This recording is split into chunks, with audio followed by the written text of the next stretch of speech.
Kayaknya ini kasus ini mungkin baru pertama kali di dunia ya, penghitungan dengan jumlah korban sebesar itu. Jumlah korbannya banyak, 11 ribuan yang di hospitalize, kemudian dan ininya sama, mual, pusing, mual, muntah, koma, mati, atau koma, sembuh. Dan sampai sekarang belum ada jawabannya. Waduh. Karena nggak dicari. Itu gampang sekali, karena beberapa rumah sakit itu punya data. Iya.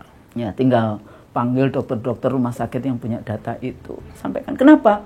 Jangan sampai 2024 akan terulang kembali.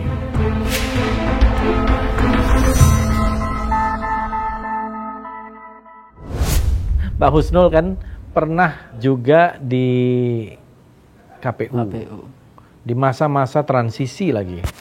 Di masa-masa transisi Mbak Husnul itu banyak melakukan juga dengan kawan-kawan KPU ketika itu sebenarnya terobosan-terobosan ya.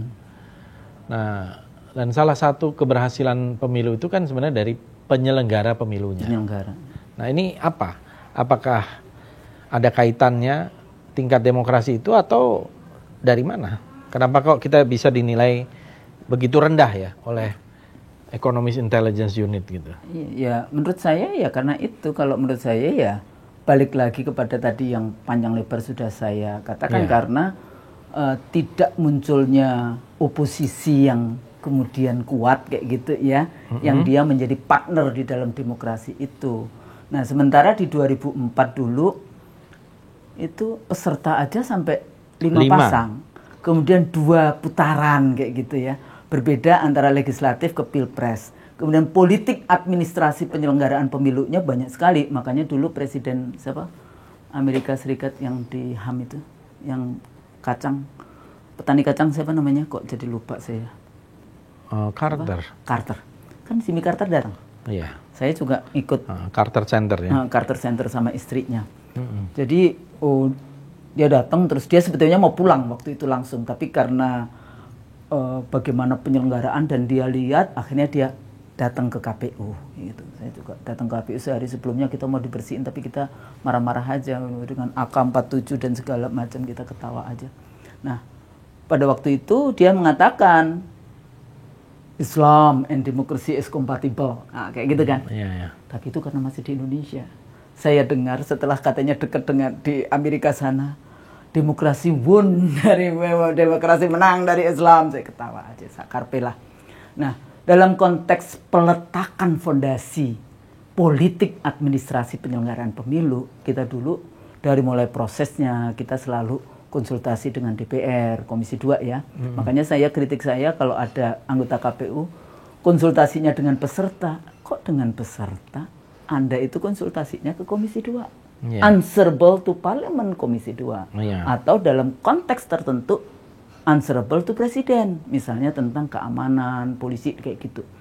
Dulu ada nggak masalah misalnya polisi terlibat? Ada. Kita menemukan iya.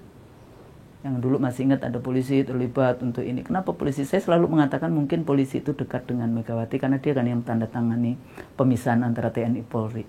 Dan kita sampaikan kepada Bu Mega apakah ini perintah dari Bu Mega dan sebagainya. Enggak. Jadi, tapi kemudian kita konsultasi dengan pimpinan DPR. Kita kasih tahu kita ada. Jadi kemampuan kita waktu itu dari 9 anggota KPU kan namanya political scientist. Iya. Jadi kita mengimplementasikan teori dari mulai bikin dapil, kemudian database penduduk. Pertama kali loh, database penduduk setelah berapa puluh tahun Indonesia merdeka. Jadi 2003 itu kita punya database penduduk dengan 12 variabel, termasuk data penyandang cacat. Sebelumnya nggak ada. Tidak ada juga di BPS ya? Nggak ada. BPS itu cuma statistik. Berapa jumlah perempuan, berapa jumlah laki-laki, tapi nama, alamat itu dalam bentuk database itu KPU yang bikin. Harganya 427 miliar. BPS yang ngerjain karena ilmu dari BPS lah yang paling memiliki ilmu. Nah, kemudian dan aturannya memang KPU waktu itu yang menghitung itu. Makanya kita dulu punya 5 data penduduk yang berbeda signifikan. Iya. BPS, KPU sendiri, pemilu sebelumnya, kan pemilu 2004 berarti pemilu 99 ya. Kemudian Depdagri, kependudukan, KTP, kemudian BKKBN, dan satunya lagi apa? Daerah. Tapi daerah itu maunya kan penduduknya tinggi untuk DAUDAK. Kayak gitu kan. Ini 5 lembaga datanya beda semua. Akhirnya kita bikin yang namanya pendataan penduduk dan pemilih berkelanjutan, P4P. Harganya 427 miliar. 8 Desember 2004 kita serahkan ke Mendagri, 1 kopi. Kemudian diganti namanya, nomenklaturnya. DP4, harganya 3,8 triliun. Diganti lagi dengan IKTP-nya, harganya 5,8 triliun, nggak tahu lah. Dan itu yang selalu menjadi masalah, data pemilih ini. Saya sebagai orang yang ikut juga terlibat gitu, selalu data pemilih ini adalah masalah awal. Makanya kita dulu bedanya itu jutaan, puluhan juta, ya, dan macam-macam. Fantastis. Fantastis, gitu. Karena dalam teori ilmu politik tahun 70-an, salah satu manipulasi hasil pemilu adalah data. Jadi registration voting, swollen. Jadi data pemilih yang digelembungkan atau data pemilih yang diciutkan. Iya. Itu. Tapi kan sekarang nih kita nih udah di abad ke-21, udah berkali-kali pemilu. Saya melihat masalah ini kok selalu ada. Ya. Misalnya saya lihat di India yang penduduknya besar, pemilihnya mungkin sekarang di atas 900 juta gitu ya. Dan mereka tidak pernah ada dispute hal-hal yang seperti itu yang saya lihat. Dari data itu kok mereka bisa lengkap. Kenapa kita nih membuat data aja nggak bisa? Atau sengaja data itu dikaburkan? Ya tadi cara pandangnya proyek, yang kedua lagi pasti ada kepentingan. Tapi India nggak bisa dipakai untuk samain Indonesia. Kenapa? India itu pemilunya pindah-pindah. 5 negara bagian, pindah ke 5 negara bagian, pindah ke 5 negara bagian. Jadi ada 30 negara bagian itu pindah-pindah 5 kayak gitu. Dulu di Komisi 2 kan, Ibu Gusnul bukan Indonesia yang terbebas. Itu laporan dari Uni Eropa. The most complex election system on earth. The biggest election tapi in the world. Tahun segitu ya, Mbak Husnul. Saya tahun 2015 saya ke India. Saya diskusi panjang dengan ketua KPU-nya India, dokter siapa itu ya, lupa saya. Kan kemudian dia sejak 2004 memulai sistem apa yang namanya electronic voting machine. Ya, electronic voting machine. Tapi tidak berdasarkan kayak komputer, tapi mereka bikin mesin hitung sendiri kan. Pindah-pindah itu tadi karena pindah-pindah. Tapi itu waktu di awal seperti itu. Tapi waktu di pemilu terakhir sebelum 2015 itu, mereka udah gunakan serentak. Artinya sudah 3 pemilu itu dipakai. Dan boleh dibilang tidak ada dispute akhirnya soal itu. Nah, artinya kan India relatif sistem berhasil. Ya. Sistem distrik. Jadi pesertanya sedikit. Kalau kita sistem proporsional terbuka dengan jumlah 120% nama dan sebagainya. Jadi itu juga masuk semua. Yang berikutnya lagi relatif kontinen. Saya beberapa tahun lalu diundang, ada lembaga ya, tapi diundangnya itu di kantor kepresidenan India. Itu yang namanya engineering teknologinya, terus kemudian dia membuka yang namanya roket ya. Jadi waktu itu kan saya diundang berkali-kali dengan 8 karena mereka dari dulu kepingin punya roket, punya stasiun ruang angkasa yang kayak gitu-gitulah dalam konteks itu di space itu space station dan sebagainya.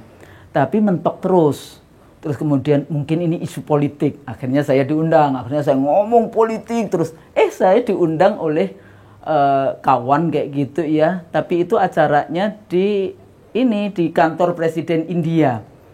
Saya katakan beda dalam konteks itu, mereka well informed in term of teknologi, kemudian in term of wilayahnya juga kontinen saja. Bayangin kalau kita pulau-pulau kecil di Indonesia Timur yang kemudian gapnya antara di pulau dan sebagainya.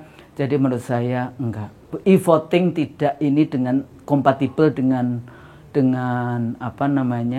proportional system yang banyak partai, banyak itu. Orang kecenderungannya misalnya, tapi kita pilpres dengan 2. Akhirnya kan bangsa kita menjadi bangsa terbelah. Orang langsung dibagi dengan 2 kayak gitu. Kita jadi gontok-gontokan yang menurut saya nggak sehat jadinya. Selain itu kan karena presidential threshold yang tinggi ya. Ya, betul. Sampai 20%. Sampai 20%. Kalau menurut Mbak Husnul, perlu nggak sih kita presidential threshold? Nggak perlu. Kalau kita sistem presidensial mestinya ya nggak perlu. Saya dulu selalu mengatakan. Lantas bagaimana cara menyeleksi? Kan tidak boleh juga semua orang ikut. Ada 100 kandidat gitu kan repot. Enggak. Jadi bisa aja dibagi dengan semua partai yang ada di DPR boleh mencalonkan. Iya.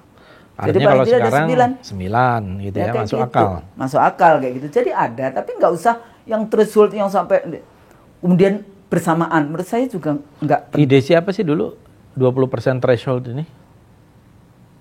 Pemerintahan setelah 2004 ya. Itu kan. Ya. Tapi kemudian kan dilanggengkan, nggak ada perdebatan. Padahal tidak ada satupun partai yang dapat 20%. Iya, itu agak aneh juga. Agak aneh. Ketemu angka 20% itu Makanya. menurut saya satu misteri gitu loh. Iya. Tapi kalau dikatakan, oh iya, dalam popular vote. Kalau di zamannya Mbak Husnul cuman 3,5% ya? Itu yang pokoknya partai yang di DPR kan sebetulnya. Iya, iya kan 3,5% ya waktu itu, atau 3%? Kayaknya 2,5 atau apa. Makanya ada 5 calon ya. Jadi ya walaupun partai politik itu akhirnya misalnya dia tetap berkoalisi kayak gitu kan, tapi paling tidak dengan 2 kali itu kan mengurangi yang namanya gontok-gontokan dari friksi. Friksi yang bangsa tajam. yang terbelah tajam kan. Itu yang membuat kita menjadi lemah di dalam. Tapi mungkin ada yang menganggap dengan 1 kali putaran dengan 2 calon murah gitu. Murah ya. Pemilu 2004 harganya cuma 7,2 triliun, 3 kali pemilu. Legislatif, Pilpres 1, Pilpres 2. Pertama kali kita punya database pemilih dengan 12 variabel penduduk dan pemilih. Harganya 427 miliar. Kotak suara, bilik suara, aluminium dipakai 13 kali plus kalau ada pilkades. Dan itu sebenarnya nggak rusak loh. Masih ada 80%, dibuang aja kan. Dan orang mengatakan, Ibu Husnul itu konseng. Anda nggak ngerti ya? Metal, itu aluminium. Awet ya. 13 kali dipakai, diganti. Pemilu berikutnya, 2 kali pemilu. 21 triliun. Kotak suara, bilik suara masih pakai 2004. Oh ya, dulu kita punya data IT, masih ingat IT 2004. Ya kan? Yang jam 7 malam, para survei mau mempresentasikan surveinya, pollingnya. KPU sudah punya 30 ribuan TPS yang sudah masuk. Mereka cuma 1.719 TPS. Tapi itu kan legislatif. Dia nggak punya data. Pilpres 1 pada saat mereka mau press conference 1.719 TPS, KPU sudah punya 265 ribu TPS. Hari kedua sudah 458 ribuan TPS. KPU. Saya itu kan kadang-kadang kasihan KPU. Karena apa? Karena calon presiden mengatakan, saya menang menurut survei. Untuk apa kita bikin pemilu di 810 ribuan TPS kalau kemudian 4.000 TPS Anda sudah puas? Iya. Nah ini jadi logikanya. Dan KPU adalah lembaga yang dibentuk berdasarkan konstitusi. Pasal 22E ayat 5, penyelenggara pemilu, Komisi Pemilihan Umum yang bersifat nasional tetap mandiri. Dikalahkan oleh lembaga survei. Makanya dulu di 2004 lembaga survei nggak laku sebetulnya. Karena data IT-nya KPU cepat sekali dalam konteks itu. Nah, 2014 berapa harganya? 2 kali pemilu. 21 triliun lagi. Plus berapa triliun Bawaslu? 7 triliun 2004. 3 kali pemilu. 3 kali pemilu. Di 2009 menjadi 21. 21-an lagi juga. 2014 21-an triliun, 3 kali lipat. 2 kali pemilu. 2 kali pemilu. 2019 sekali pemilu 25 triliun. 25 triliun. Dan kotaknya dari kardus kalau nggak salah. Kotaknya kardus. Dan 754 orang meninggal. Plus tragedi 21-22 Mei 10 orang ditembak. Itu bagaimana kok bisa di dalam pemilu ya? Ya ini saya jangan dilihat saya ini juga ikut di dalam sebagai peserta atau peserta tapi kan beda dengan nitty-gritty penyelenggaranya kan. Nah, kok bisa gitu sampai 700-an orang meninggal, ini kayak korban perang aja gitu. Menurut Mbak Husnul harusnya dicari kayak dulu kan, apa itu yang tim pencari fakta, kan nggak ada. Menteri Kesehatan bicara kecapean. Kebetulan di rumah saya ada 3 mahasiswa Fakultas Kedokteran UI, ponakan-ponakan. Saya bilang, gimana? apa kalau capek bisa mati ya, kecuali dia udah punya sakit apa mah. Tapi kalau capek itu pingsan, bukan mati. Nah itu kan harus dicari. Kenapa? Apakah ada masalah lain, kotak suaranya atau apanya dan sebagainya, itu kan harus dicari. Kayaknya ini kasus ini mungkin baru pertama kali di dunia ya, penghitungan dengan jumlah korban sebesar itu. Korbannya banyak, 11 ribuan yang di hospitalize, kemudian dan ininya sama, mual, pusing, mual, muntah, koma, mati, atau koma, sembuh. Dan sampai sekarang belum ada jawabannya. Karena nggak dicari. Nah, saya selalu ingatkan secara tertutup ya kepada, kalau saya diundang oleh KPU daerah, hati-hati dengan ini. Bikin SOP yang jelas untuk ini. Saya waktu itu sudah minta, pinjam dong kotak suaranya ke KPU. Beberapa ketua KPU yang saya kenal, jangan Mbak, jangan. Itu jadi misteri sendiri dalam konteks itu. Nah, sebetulnya DPR bisa memerintahkan, gampang sekali. Itu gampang sekali karena beberapa rumah sakit itu punya data. Iya. Ya, tinggal panggil dokter-dokter rumah sakit yang punya data itu. Sampaikan. Kenapa? Jangan sampai 2024 akan terulang lagi. Kemudian juga yang sangat mencolok itu adalah tadi yang Mbak Husnul juga udah singgung tentang penghitungan yang begitu lama. Dan tarik-menarik dan bisa berubah-ubah. Gitu ya. Iya. Ini kan kalau saya lihat di negara-negara lain tuh jelas gitu. Penghitungannya jelas. Ya tidak berubah-ubah. Bahkan kalau kita lihat di dalam praktek di lapangan, ya mereka yang jadi calon anggota legislatif misalnya, bisa mindah-mindahin suara katanya, bisa beli suara. KPU-nya juga. Gitu. Zaman saya juga ada. Gitu. Mindah-mindahin suara itu anggota KPU ada. Makanya waktu di Mahkamah Konstitusi di rapat plenonya dengan pengacaranya KPU, saya katakan dapil ini KPU nggak usah menang. Gimana sih Pak Husnul? Pak Amit itu bilang, Pak Husnul, kok kita harus ini, kita harus enggak. Mahkamah Konstitusi itu tempat terakhir kita memperbaiki. Memperbaiki kesalahan adalah mulia. Daripada nanti Anda sudah mati di akhirat, gimana caranya memperbaiki kalau itu bukan haknya orang itu. Jadi dulu ada 4 anggota KPU plus sekretaris melawan 1 ketua KPU. Ini perempuan, ketua KPU provinsinya perempuan kayak gitu kan. Aduh, nangis-nangis si ibu inilah. Kebetulan saya punya jaringan yang perempuan sendiri, jadi informasi itu selalu mendapatkan sehingga saya bawa ke pleno, Dan akhirnya alhamdulillah yang 1 perempuan itu menang di Mahkamah Konstitusi kayak gitu. Jadi ada apa ya? Kalau menurut saya bingung juga. Pancasila ketuhanan yang Maha Esa, tapi kemudian yang dipercaya keuangan yang Maha Kuasa. Ya, kemudian kalau kita bicara tentang pemilu yang jujur tadi ya, prinsip jujur kayak gitu. Untuk apa? Kalau Anda beriman kan qadha dan qadar, udah ada catatannya Anda jadi anggota dewan yang kayak gitu-gitulah. Jadi intinya adalah memang persoalan dari apa ya? Kolbunya kita aja ini, orang yang mudah disuap, nggak ada rumah sakitnya kata Ustadz itu. Penyakit itu nggak ada rumah sakitnya, poli apa gitu ya, poli mengubah-ubah suara. Jujur, poli jujur kan nggak ada di rumah sakit kayak gitu. Nah artinya apa? Memang harus disampaikan kepada semua penyelenggara juga, peserta juga, yang kayak gitu kan. Kita kan nggak percaya. Itu saya kalau bintek kepada anggota DPRD kan sampai ngotot gitu. Pokoknya coba ini pisahkan, ini politik, bukan agama kayak gitu kan. Nah saya ajak mereka untuk jujurlah kayak gitu. Nggak apa-apa, Anda sudah berini, kalau itu sudah catatan, sudah kobok dan kodarnya Anda, jadi nggak usah khawatir, saya bilang kayak gitu kan. Tapi kadang-kadang ya memang susah karena kita nggak percaya kalau nggak dengan menyuap dan sebagainya. Nah jadi itu persoalan. Tapi apakah di luar ya sebetulnya kecurangan-kecurangan pemilu sebetulnya di semua negara ada. Cuma kan ada yang very subtle kayak gitu kan, yang kita sampai nggak merasakan halus gitu ya. Ada yang sangat terbuka, ada yang sudah nggak pakai malu-malu, ada yang kayak gitu. Yang kedua lagi ya pendidikan kepada rakyat. Kalau dulu zamannya saya kan selalu bagian kawan yang anggota komisioner KPU yang harus sosialisasi, kita bikin rakyat itu memilih dengan cara rasional kayak gitu. Kamu nggak belajar ya voting behavior? Dalam ilmu politik itu ada 4 model. Satu model psikologis, ya kan, jadi secara gimana attachment kepada partai tertentu.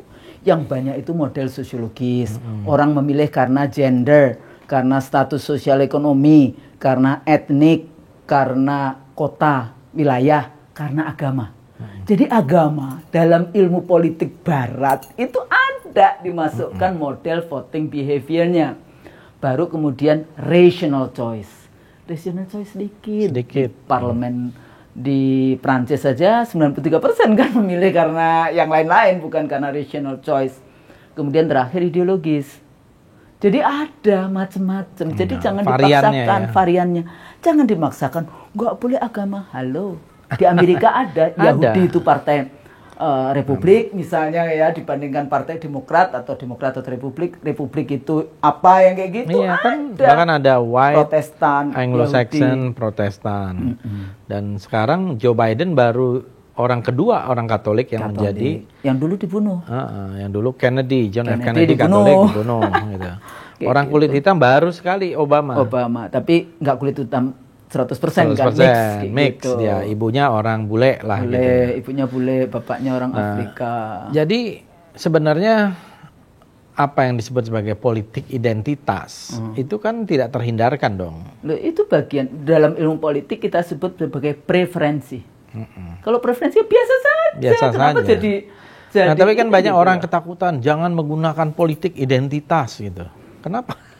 Ini kadang-kadang political scientist-nya sendiri gitu. Iya. Tapi mungkin itu kurang bacaan kali ya. Kurang bacaan. Di mana-mana identity politics itu selalu dipakai. Itu tadi sosiologis kan. Iya. Ada gender, ada ethnicity, ada kan kalau di Australia kalau orang kulit putih, kemudian elit, pebisnis yang the have, milihnya partai liberal. Kalau buruh, partai buruh kayak gitu kan, lower class, partai buruh.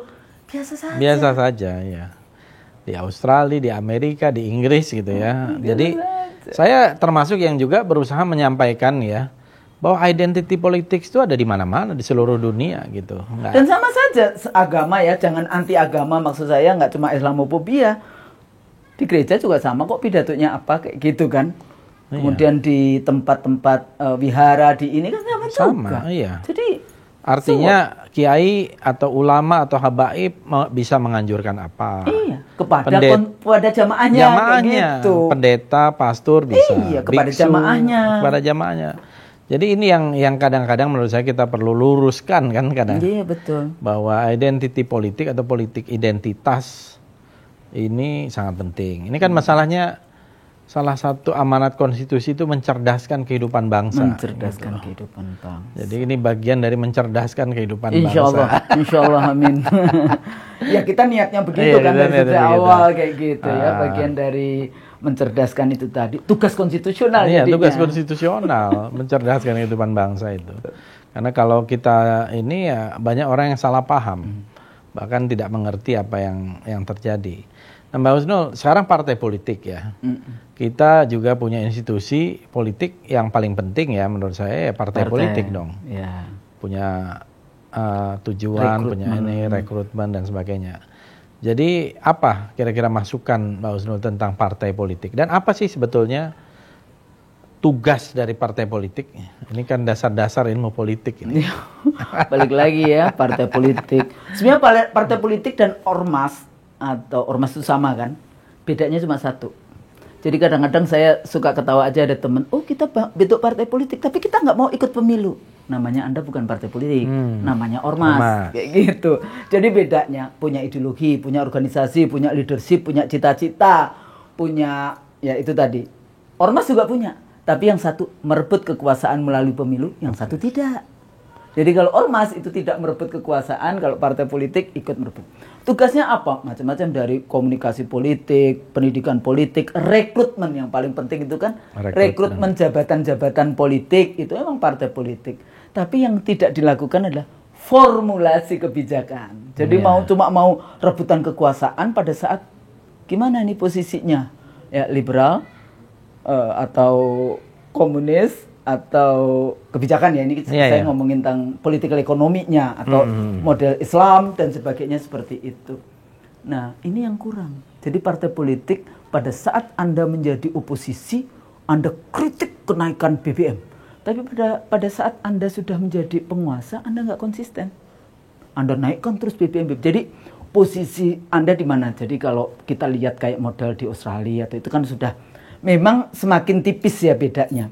Tapi masih gitu, kalau Labour Party dia lebih memperhatikan kayak gitu ya, jadi negara tuh care dengan rakyatnya. Kalau liberal mau privatization, deregulasi yang kayak gitu, liberalization, lebih liberalisasi dan sebagainya. Di Indonesia sudah ada kan yang waktu itu pertengahan 80-an, itu sebenarnya teori. Jadi kadang-kadang saya waktu itu ada 7 rektor yang BHMN kemudian menandatangani bahwa liberalisasi otonomi itu sudah sesuatu kenyataan yang harus enggak, itu teori Chicago Boys pertengahan 80-an yang namanya privatization dan privatization decentralization. Itu yang kemudian diimplementasikan era Reagan dan Thatcher, makanya disebut Reaganite dan Thatcherite di dalam konteks itu. Itu adalah implementasi dari liberalisme dan neoliberalisme. Iya, betul. Nah, kalau kita Pancasila bagaimana? Turunkan itu, karena kita masih punya state-owned company untuk tidak semuanya dengan privatization. Ya, jadi hati-hati kayak misalnya privatisasi pendidikan, hati-hati karena itu melanggar konstitusi. Dalam konteks itu harus negara harus ikut campur dalam konteks itu. Nah, jadi formulasi kebijakan ini yang lack dari semua partai politik yang ada.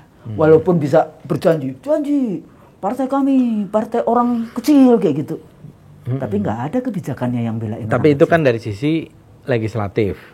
Dari sisi sebenarnya kan yang lebih banyak berbuat itu eksekutif ya. Iya, tapi kan eksekutif dari partainya juga. Iya. Jadi kalau di dalam konteks itu partai politik menang di dalam pemilu. Nah, ini bedanya.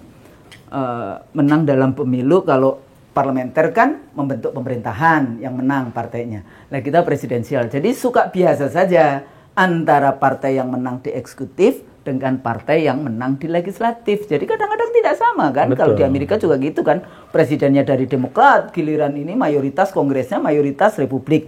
Itu biasa saja.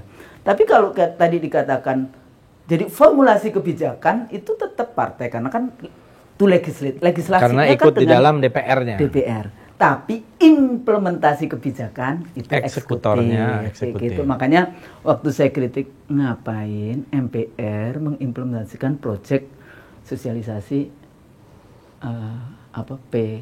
Empat pilar. Tapi gini, kalau mau proyek saya ajarin. Saya bilang gitu. Apa proyeknya? Jadi bukan sosialisasi P4 tapi The Guardian of Constitution. Itu banyak sekali, persis kayak sosialisasi, tapi bukan persis sosialisasi P4, walaupun akhirnya itu ya sebetulnya bukan jelek ya dalam konteks itu, tapi kalau di dalam konteks posisi eksekutif, jadi ini mix antara eksekutif dengan legislatif. Terus ada juga waktu itu kan pork barrel ya, yang pembangunan lewat DPR. Sebetulnya model-model di banyak demokrasi boleh, tapi tidak langsung dilaksanakan oleh anggota DPR. Kayak kemarin ya, menteri sosial ya, mari DPR kalau mau bagi-bagi sembako kayak gitu.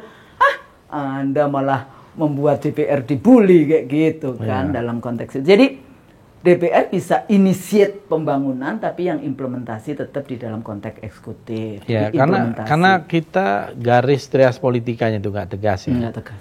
Misalnya keuangan DPR masih diatur oleh eksekutif. Menteri kan? Nah, ini juga tapi menjadi satu masalah. DPRD. DPRD lebih parah lagi. Lebih parah. Karena DPRD itu sudah diatur semuanya oleh pemerintah provinsi atau pemerintah kabupaten kotanya gitu. Jadi agak pseudo parlemen juga jadinya menurut saya gitu. Iya. Dan kadang-kadang dana itu sebagian besar ada di sekda kan, rather than di sekwannya DPR dalam konteks itu. Ini juga harus dipikirkan. Karena menurut saya Ini menteri itu nggak bisa loh nanti kayak misalnya PLT terus dia ini kan akan ada 271 ya daerah yang punya PLT, siapa mereka. Nah, ini harus diatur. Kenapa? Karena bupati, wali kota, gubernur ini kan bos. Sama posisinya dengan presiden karena dipilih oleh rakyat. Jadi ada legitimasi rakyat di situ. Dia dipilih rakyat tidak bisa diatur oleh pembantu menteri. Mengatur orang yang dipilih rakyat. Jadi ini sebetulnya secara teoritik memang jadi ngaco kayak gitu. Kalau yang kayak gitu, saya dari dulu sebetulnya desentralisasi di provinsi ini dulu perdebatan saya dengan Prof. Rias Rasid ya di awal-awal reformasi.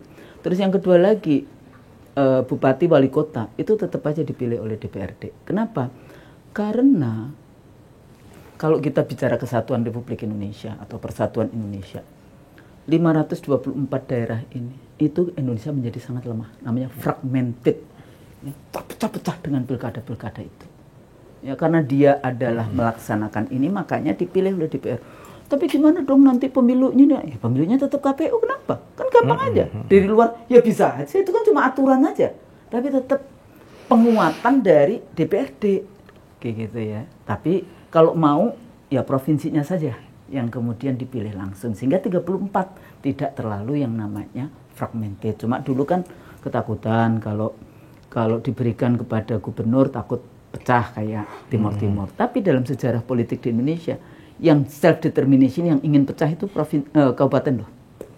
Bukan provinsi kecuali Timur Timur ya. Timur Timur kan terakhir dalam konteks itu. Jadi kita pelajari kalau kita berkeinginan yang selalu NKRI harga mati tapi kebijakan Anda tidak NKRI. Iya.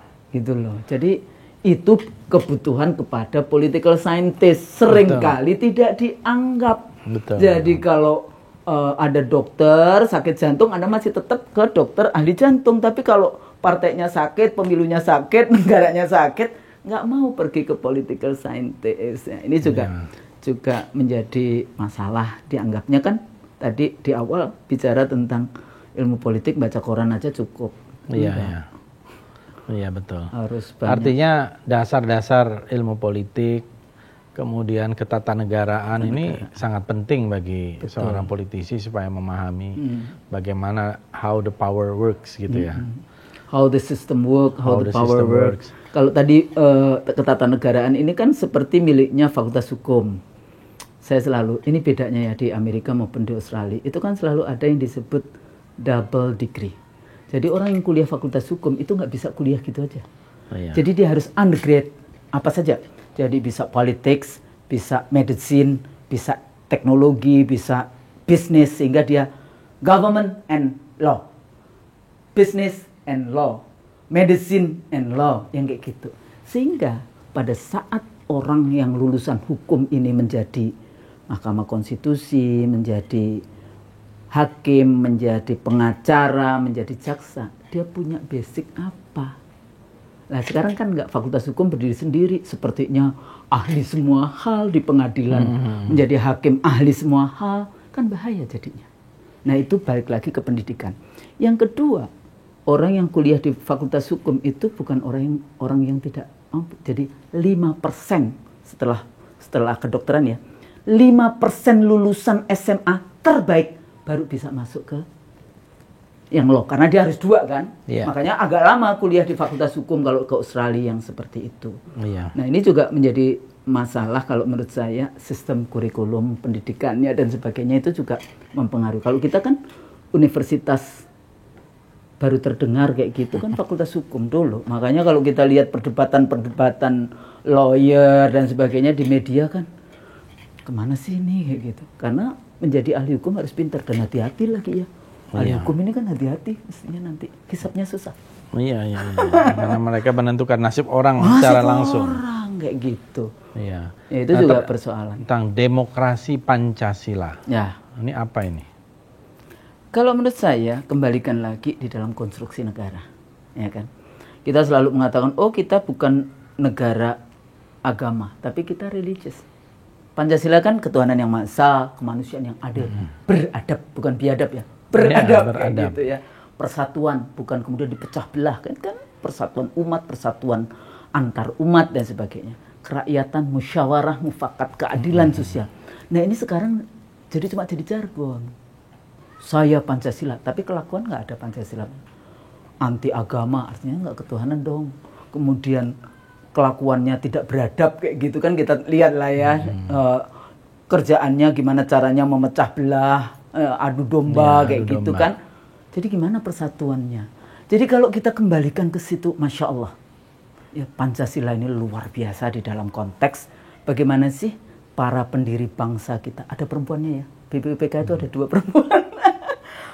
Siapa itu ya? Maria Ulfa dan Siti Sukaptina. Oh iya, Maria Ulfa ya, orang Maria hebat Ulfa lulusan Maria dari Ulfa Leiden Santoso. University. Iya. Ya. Tapi dia kemudian nggak mau mengajar di Belanda, Belanda, perguruan Belanda, dia mengajarnya di perguruan Muhammadiyah. Siti Sukaptina ditulisnya selalu dari Taman Siswa, tapi dia sebetulnya didikan dari perguruan Muhammadiyah Yogyakarta, dalam Yogyakarta kayak gitu ya. Ini dua-duanya. Iya. Maria Ulfa menjadi Menteri Sosial, iya. Siti Sukaptina menang dalam pemilu menjadi anggota parlemen di yang pemilu 55 dan anggota Badan Konstituante.